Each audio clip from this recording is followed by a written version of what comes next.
माणिकराव कोकाटे यांचे बंधू भारत कोकाटेंनी भाजपमध्ये प्रवेश केला। शिवसेना उद्धव बाळासाहेब ठाकरे पक्षाची साथ सोडून त्यांनी भाजपमध्ये प्रवेश केला। सध्या ते सिन्नर येथील सोमठाणेच्या सरपंचपदी कार्यरत आहेत। नाशिक जिल्हा मजूर फेडरेशन आणि विशेष कार्यकारी सोसायटी अशा विविध पदांवरही त्यांनी काम केले। त्यांनी 2022 मध्ये उद्धव ठाकरेंच्या शिवसेनेत प्रवेश केला होता। मात्र आगामी स्थानिक स्वराज्य संस्थांच्या निवडणुकांच्या पार्श्वभूमीवर ते उद्धव ठाकरेंची साथ सोडून भाजपवासी झालेत। आगामी जिल्हा परिषद निवडणुकीत भारत कोकाटेंच्या भूमिकेकडे आता सगळ्यांचं लक्ष लागलंय। माणिकराव कोकाटेंच्या कन्या सिमंतिनी कोकाटे या इच्छुक असतानाच भारत कोकाटे यांच्या माणिकराव कोकाटेंच्या संमतीनं कोकाटे हे इच्छुक असतानाच भारत कोकाटेंच्या भाजप प्रवेशामुळे सिन्नर तालुक्यातील राजकीय वर्तुळात हा चर्चेचा विषय ठरलाय। दरम्यान पक्षश्रेष्ठी जो निर्णय घेतील तो मला मान्य असेल असं भारत कोकाटेंनी म्हटलेलं आहे।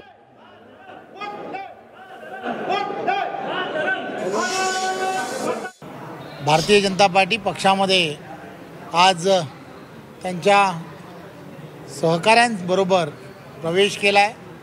खरं तर या ग्रामीण भागामध्ये त्यांच्या प्रवेशामुळे तिथले असणारी भारतीय जनता पार्टी, तिथले असणारे कार्यकर्ते या सगळ्यांबरोबर त्यांचे पूर्वीपासूनच मैत्रीपूर्ण संबंध होते।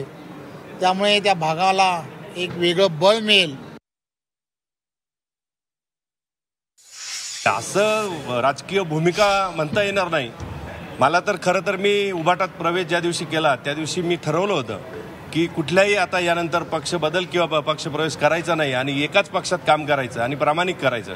परंतु काही कारणास्तव मला उभाटामध्ये काम करता आलं नाही किंवा काम करण्याची संधी मिळाली नाही। त्यामुळे जर खरोखर काम करायचं असेल आणि खाली जनतेला न्याय द्यायचा असेल तर म्हणून भारतीय जनता पार्टी हा एकमेव पक्ष असा आहे की तो आजही राज्याचे मुख्यमंत्री फडणवीस साहेब जे काम करताय, अतिवृष्टी झाली त्यामध्ये जे काही शेतकऱ्यांचं नुकसान झालं, ज्या पद्धतीने ते काम करताय ती पद्धत खरोखर अतिशय एकदम शोभनीय आहे।